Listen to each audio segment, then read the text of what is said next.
Hello everyone! The clip you're about to hear is from one of our exclusive Patreon episodes on a recent horror release, and just like all of our other episodes, it might include major spoilers for said horror release, so don't listen to it if you haven't already seen it. You've officially been warned.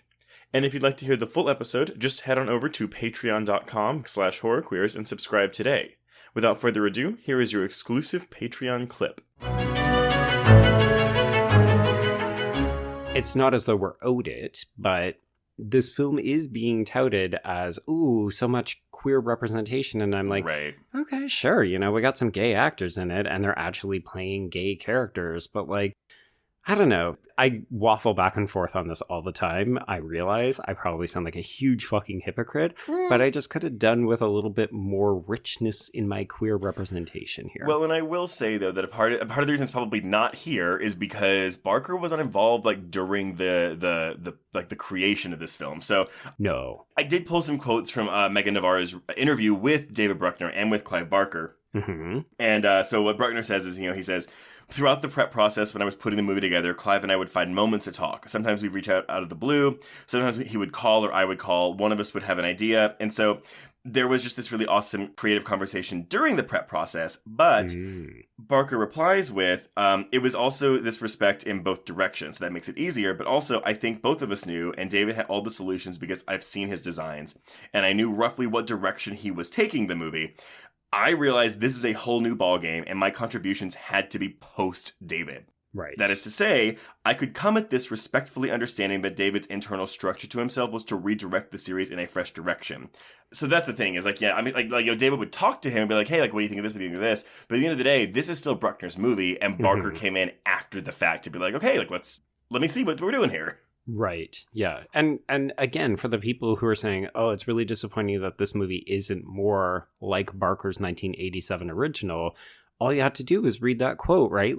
This is not Barker's film. And well, I think he has signed off on it. He seems happy with a lot of the creative decisions that Bruckner makes.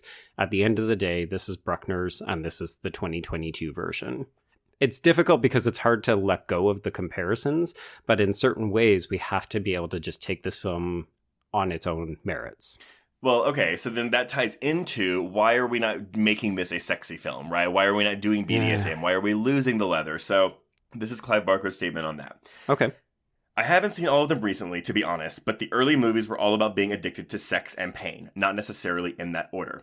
Where we were used to the fetishistic world, which was accessed in these movies. But back in the day, 30 years ago, the leather scene or the S&M scene worked. The stuff of the music videos. There was no Marilyn Manson, so you had to go, I think, into much, much more difficult territory. Mm-hmm. Because the gag had already played several times and become public and, good God, Pinhead was on chat shows, I think he'd lost a lot of his power. He'd become too familiar.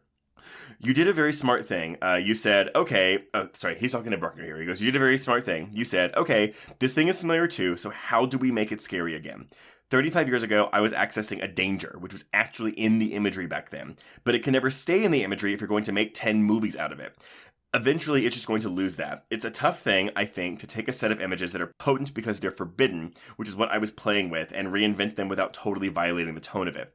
And why it becomes exciting to me to pull these characters, these actors, into another set of circumstances, which we can really see play out at a larger level, especially when it comes to addiction. I've always felt there was a reason why you don't show the monster too often, but there's also a reason why you want at some point to be able to give the audience the full Monty. You want to be able to give the audience a vision. Right. So, I get where he's coming from, and of course he has to say that anyway because he's promoting the fucking movie. For sure, yeah. I get it. It's just it is sad that we do lose these signature. I mean, the first film's signature eroticism, right? Mm-hmm. Yeah, it is a struggle. That was definitely one of the pieces I really went back and forth on, especially on that first watch. And I've been a little perplexed to see a number of people saying that this is still gory, this is still sexy, this is still transgressive. And I think, I don't know that it is. I don't think that this is necessarily a sexy or transgressive movie. Yeah. And I don't think that that's a bad thing, but it does feel like people are really desperate to suggest that it is playing in that same sandbox as the original. And I don't think it is. I don't think it is either. And I don't think it's a bad thing. this movie is its own beast. This is what Bruckner wanted to do with the franchise. So this is a reboot. Like, this is the best definition of a reboot that I can give. And so, taken for what it is, if I can completely divorce myself from the themes of the original film and Bruckner's source material, I am fine with this. And but again, like as you said before, it is pulling so much lore from Hellraiser 2 that it is giving me what I really like about this franchise. Right. Yes, and we'll get into that Leviathan stuff and all of the rules. I do want to pull in one quote, and one of the prep pieces that I did for this episode was to look specifically at queer authored reviews or editorials that were available. We're recording this only a couple days after the film has come out, so there will be more, I'm sure. But I'm going to bring in Nadine Smith's piece for them called Beyond Pain and Pleasure, the New Hellraiser Challenges All Human Binaries.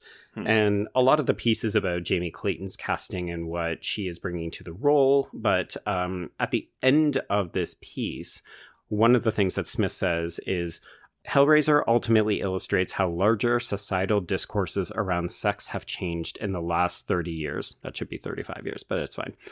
In the 1980s, Hellraiser was very much about the politics of personal desire and the societal norms we violate in pursuit of ecstasy. Because, of course, that's why it was transgressive, right? People had never seen the BDSM scene. They weren't familiar with leather and all of this kind of like sexual taboo. So it was really boundary pushing. Yeah. And then Smith continues to say, but in the 2020s, the takeaway feels different. In this hellish world, sex is just a form of power, a commodity for the wealthy to buy and trade. So it's that shift, actually, from sex to power, because sex isn't that transgressive thing, right? Like, we've moved beyond it in the 2020s. Which we should be happy about if that's the case, because yay, like sex is being more normalized with some people. But yeah, I get all the reasoning there. It's fine. It's fine. It's just it is not Hellraiser. I'm sorry, it is not.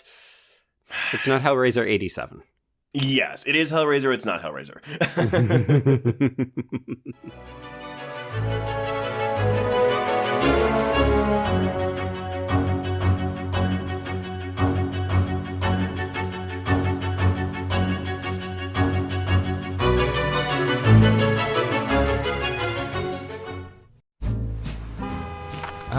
Atlas Avenue, a long stretch of road that encompasses everything the city of Kennett Heights has to offer. Neon lights, traffic, crime, the hustle and bustle of everyday life, and the craziest of characters. My office was above it all. My name is James Locke, and I'm a PI. Hello, Mr. J. How the hell you doing today? Good, Edith. Nearly every year I have a new case.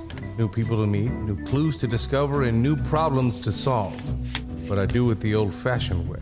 No technology. Nothing post-1950. Hell, I don't even listen to podcasts, but you should.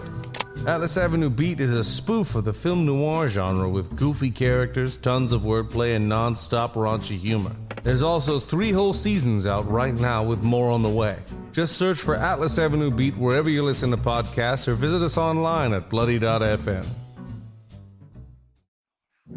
Hello, I'm Shelby Scott, the host of Scare You to Sleep, a podcast where I tell you spooky bedtime stories full of creepy sound effects and music that is soothing yet unsettling to help immerse you into a world of horror. This is a show for those of us who have realized horror can be a strange but relaxing escape from reality.